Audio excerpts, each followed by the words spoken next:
자, 여름철 폭우로 인한 피해 되풀이되고 있습니다. 안전에 대한 우려도 커지고 있습니다. 부산시의회가 시민안전특위를 신설해서 부산 시민들의 안전을 살필 예정입니다. 부산시의회 안성민 시의회 의장과 함께 자세히 짚어보겠습니다. 예, 어서 오십시오. 오랜만에 모십니다. 예. 안녕하십니까. 지금 315회 임시회가 지난주에 이제 시작을 해서 28회까지죠. 어떻습니까? 벌써 1년이 지났고 1년 동안 좀 돌아보자면 가장 역점을 두고 또 성과라고 할 수 있는 분야는 어떤 것들입니까? 1년의 성과는 민생이죠.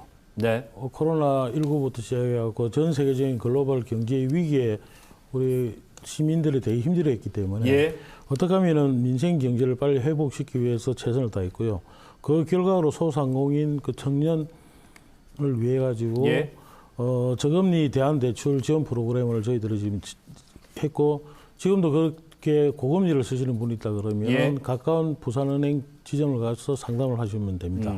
지금 금리가 워낙 높으니까 그걸 그렇죠. 대환해 준다는 거죠. 저금리로. 예, 알겠고요. 예. 그리고 특히 이제 교통요금이라든지 물가에 지장을 주는 그런 걸 부산시가 결정할 때는 시민들이 참여할 수 있도록 그 시의회 의견을 반드시 청취할 수 있도록 조례를 개정했습니다. 알겠습니다. 자, 민생경제대책특별위는 사실은 이제 코로나19를 지나면서 부산시의 민생을 그야말로 살리기 위한 것에 포커스가 맞춰졌는데 이번에 이 활동이 종료가 되면서 시민안전특별위가 생겨요.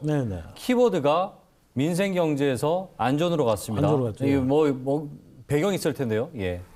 그래서 이게 이제 민생 경제뿐만 아니고 이게 시민 안전에 대해서도 저희들이 사실 그 첫 스타트를 할 때부터 저희들이 마음속에 둔 부분입니다. 예. 아시다시피 지금 부산의 그 지형적인 문제가 매립도 많이 했고 그리고 터널을 이용할 수밖에 없는 구조적인 문제가 있다 보니까 거기다 덧붙여 이제 신공항 그리고 지하 40에서 60m의 대심로를 갖다가 관통하는 특급 열차뿐만 아닌 대형 국제 사업이 지금 벌어지고 있습니다.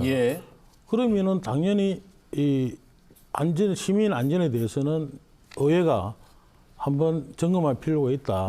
그런 차원에서 이번에 이제 시작을 하게 됐습니다. 부산의 어떤 지형적인 특징이라든지 또 지금 말씀하신 대로 초대형 토목 공사들이 이루어지고 있으니까 관련된 안전들을 챙기겠다.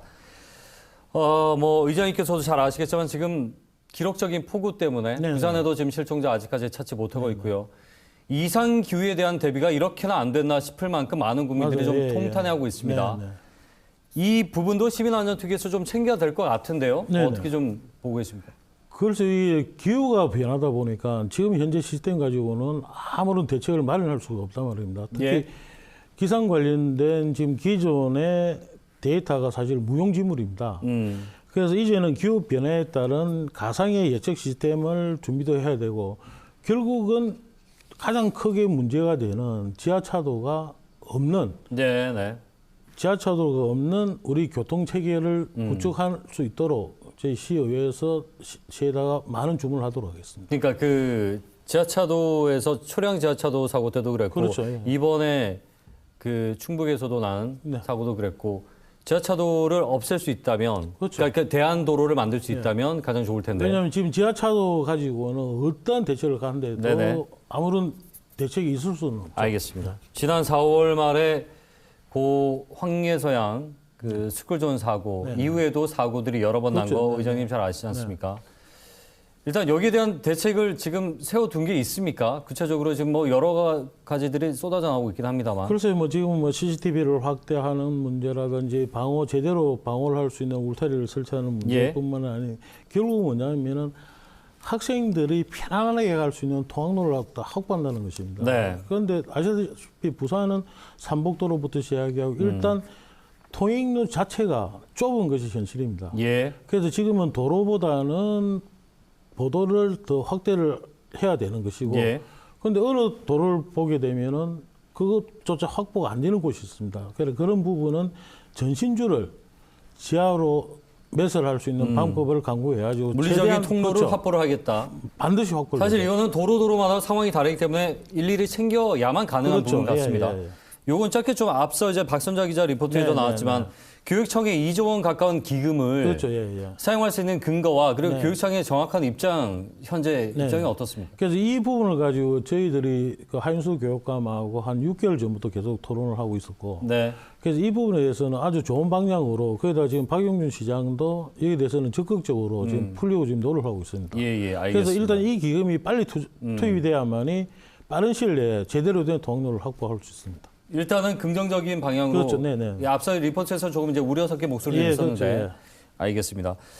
오염수 방류에 따른 수산업계 타격이 벌써부터 있습니다. 아, 네. 예, 이것도 짧게 좀 언급해 주시죠. 결국은 이 문제를 정당, 당리 당략으로 또 이용해서도 안 되고, 어느 개인의 인기를 위해서도 돼서는 안 되고, 네. 가장 중요한 거는 정확한 정보가 일단 시민들한테 보고가 돼야 될 부분이고, 그러기 예. 위해서는 이 정부에서도 국민들 설득을 할 수 있는 그런 노력을 해야 되죠. 예. 일본 역시 일본의 80%가 정부의 설득력이 약하다고 한단 말이에요. 예. 그래서 그거는 그런 노력을 중앙정부도 필요하고 그리고 뭐 정치계에 계신 분들도 상당한 노력이 필요하다고 봅니다. 그래서 이 부분에 대해서 가장 중심이 돼야 될 부분은 수산업에 종사하고 지금 예.